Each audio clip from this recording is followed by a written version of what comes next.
जब हम महाभारत के बारे में सोचते हैं तो हमारे दिमाग में आता है 18 दिनों का वो भीषण युद्ध। लेकिन क्या वो सच में कहानी की शुरुआत थी?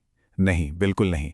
वो तो बस एक क्लाइमैक्स था, एक ऐसा विस्फोटक अंत जिसकी नींव पीढ़ियों से चले आ रहे रहस्यों, वचनों और प्रतिज्ञाओं पर रखी गई थी। तो आइए आज इस कहानी के उन पन्नों को पलटते हैं जिन पर अक्सर ध्यान नहीं जाता। पांडव, कौरव, कर्ण, भीष्म, ये नाम हम सब जानते हैं। हम इनके अच्छे बुरे कामों को भी पहचानते हैं। पर क्या हम ये जानते हैं कि इन किरदारों के हर फैसले के पीछे की असली वजह क्या थी? वो कौन से राज थे, कौन सी मजबूरियां थी जो उन्हें उस युद्ध के मैदान तक ले आईं? आज हम यही जानने की कोशिश करेंगे। और जब बात आती है महाभारत के विलेंस की, तो सबसे पहला नाम किसका आता है? शकुनी का, है ना? वो चालाक मामा जिसने अपने पासों से पूरा खेल पलट दिया। लेकिन एक सवाल है, आखिर शकुनी कुरुवंश से इतनी नफरत क्यों करता था? क्या वजह थी कि वो हस्तिनापुर को बर्बाद होते देखना चाहता था?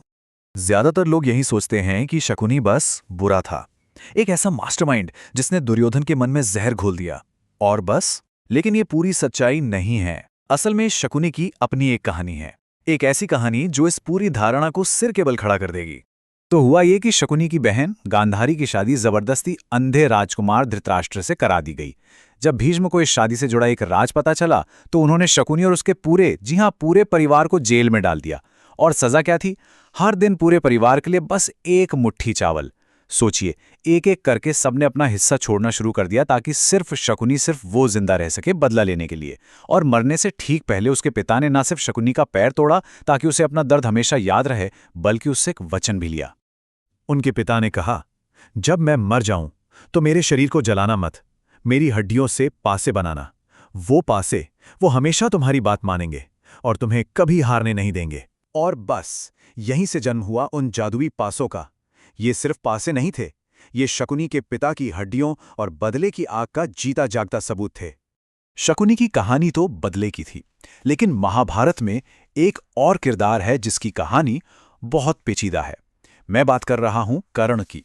एक ऐसा नायक जिससे शायद हम सब कहीं ना कहीं जुड़ाव महसूस करते हैं।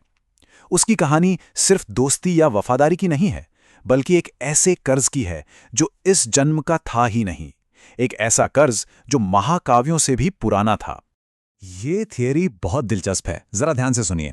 रामायण में क्या हुआ था? देवताओं के राजा इंद्र के बेटे बाली और सूर्य के बेटे सुग्रीव के बीच लड़ाई थी। और इस लड़ाई में विष्णु के अवतार राम ने सूर्य के बेटे सुग्रीव की मदद की इंद्र के बेटे को हराने में। अब आते हैं महाभारत पर। यहां कहानी पलट गई। अब इंद्र के बेटे अर्जुन और सूर्य के बेटे कर्ण आमने सामने थे, और इस बार विष्णु के अवतार कृष्ण ने इंद्र के बेटे अर्जुन की मदद की सूर्य के बेटे को हराने में। तो एक तरह से ये देवताओं के बीच का एक कॉस्मिक हिसाब था जो बराबर किया जा रहा था। इसे ही कहते हैं कर्म का संतुलन। मतलब ब्रह्मांड में हर चीज का एक बैलेंस होता है, देवताओं के कर्मों का भी।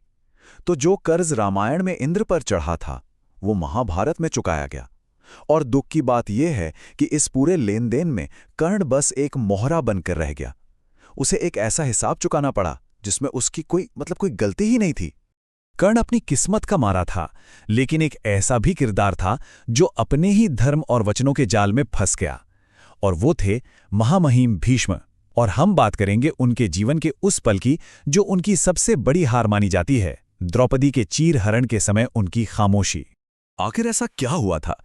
इतने ज्ञानी, इतने शक्तिशाली धर्म के रक्षक भीष्म उस भरी सभा में चुप क्यों खड़े रहे? ये सवाल आज भी लोगों को परेशान करता है। पर उनकी उस चुप्पी के पीछे एक बहुत बहुत गहरा कारण था। वो कारण था नमक का कर्ज। देखिए, दुर्योधन ही था जो भीष्म को भोजन और सारा मान सम्मान दे रहा था, और हमारी परंपरा में जिसका नमक खाते हैं उसके खिलाफ नहीं जाते। ये एक बहुत ही मजबूत नैतिक बंधन होता है। तो उस सभा में भीष्म अपने मेजबान दुर्योधन का नमक खाने के कर्ज से बंधे हुए थे, और इसी वजह से वो चाहकर भी उसके खिलाफ एक शब्द नहीं बोल पाए। उनका धर्म ही उनके रास्ते में आ गया। तो सोचिए, एक तरफ हस्तिनापुर के सिंहासन की रक्षा करने की उनकी जीवन भर की प्रतिज्ञा, और दूसरी तरफ ये नमक का कर्ज। भीष्म धर्म के एक ऐसे पिंजरे में कैद हो गए थे जहां से निकलना उनके लिए नामुमकिन था। ये दिखाता है कि कैसे कभी-कभी धर्म का पालन करना भी आपको असहाय बना सकता है। तो हमने शकुनी का बदला देखा, कर्ण की किस्मत देखी, भीष्म की मजबूरी देखी।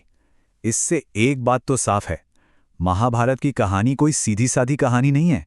ये तो एक अंतहीन जाल है जहां हर किरदार अपने पिछले कर्मों का नतीजा है, एक डोमिनो इफेक्ट की तरह जहां एक घटना दूसरी को जन्म देती है। एक और मिसाल देखते हैं। द्रुपद और द्रोण बचपन के दोस्त थे, लेकिन जब द्रुपद राजा बने तो उन्होंने गरीब द्रोण का भरी सभा में मजाक उड़ाया, उनका अपमान किया। द्रोण ने बदला लेने की ठानी और अपने सबसे काबिल शिष्य अर्जुन की मदद से द्रुपद का आधा राज्य ही छीन लिया। अब अपमान की आग द्रुपद के सीने में जल रही थी, तो उन्होंने एक यज्ञ किया, ऐसा यज्ञ जिससे उन्हें ऐसे बच्चे मिले जो द्रोण को खत्म कर सकें।